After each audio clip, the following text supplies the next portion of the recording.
जी हाँ दोस्तों, एक बहुत बड़ी खबर आ रही है यूक्रेन से। अमेरिका ने यूक्रेन को लॉन्ग रेंज मिसाइल फायर करने के लिए अनुमति दे दी है कि वो जो लॉन्ग रेंज मिसाइल एटीसीएम ने अमेरिका खूब सारी हज़ारों की संख्या में यूक्रेन को दे रखी है और नाटो के कई देश ने भी दे रखी है। अमेरिका ने कहा कि तुम रशिया के किसी भी देश किसी भी सिटीज़ के ऊपर तुम लॉन्ग रेंज मिसाइल फायर कर सकते हो। जैसे ही अनुमति आई, यूक्रेन ने रशिया के कई शहरों पे लॉन्ग रेंज मिसाइल को फायर करना स्टार्ट कर दिया है। जैसी भी पिक्चरें आ रही हैं तबाही का, वो देख के बहुत भयानक लग रही है। अगर ये अनुमति मिल गई है कि यूक्रेन उसको रशिया के ऊपर ये लॉन्ग रेंज मिसाइल फायर करेगा, तो समझ लीजिए कि वर्ल्ड वॉर 3 क्या कहते हैं दस्तक दे चुका है भाई।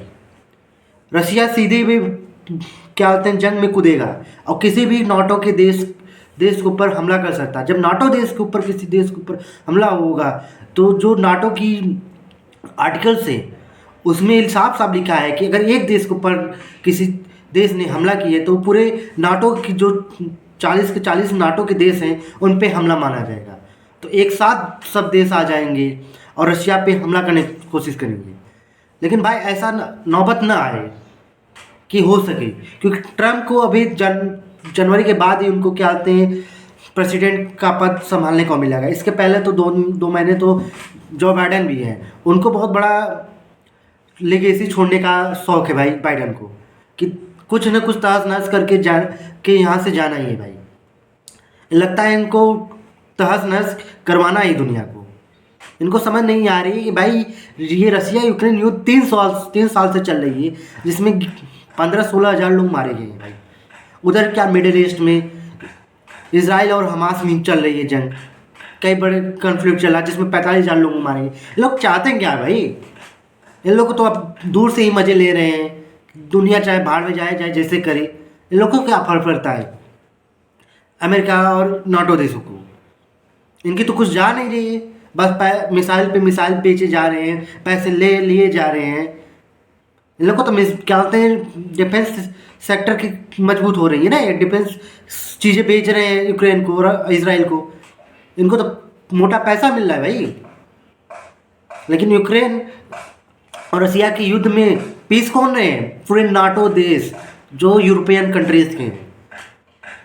उनका जीडीपी ग्रोथ भी स्लो है। जो रशिया के ऊपर कई तरह के सैंक्शन लगाए हैं, रशिया की जीडीपी ग्रोथ 3.5 के ऊपर है भाई। इन लोग का साले को 1% से नीचे है ग्रोथ। इन लोग को तो बुद्धि आ ही नहीं रही है कि बीच भवंडर में फंस गए हैं। रशिया क्या जा रहा है? रशिया कुछ नहीं जा रहा भाई। रशिया सोच रहा है कि कितना लंबा खींचे युद्ध।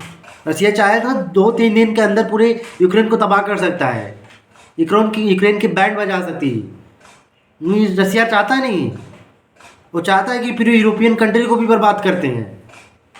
महंगाई तो चरम पे है यूरोपियन कंट्री में।